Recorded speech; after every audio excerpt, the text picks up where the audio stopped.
आमच्या डोक्यात एकच चिंता आहे की काल काय झालं होतं आणि उद्या काय होणार आहे. अजिबात करू नका. आत्ताचा क्षण दिलाय ना देवानं, घ्या ना जगून, 100% जगून घ्या. परवा दिवशी एका मुख्याध्यापिका होत्या, 28व्या वर्षी त्यांचं निधन झालं, 24व्या वर्षी लग्न झालं होतं. सहज जिभेला एक फोड उठला होता, टेस्ट करायला गेल्या, कळलं की कॅन्सर आहे. 20 दिवसात त्यांचं निधन झालं.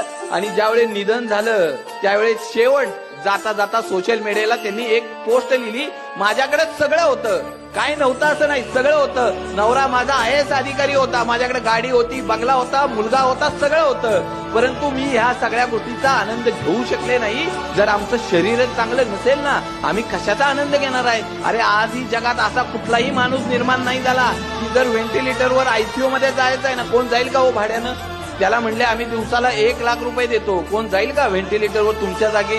नाही ना. मग ईश्वरानं दिलेलं हे शरीर जपाना.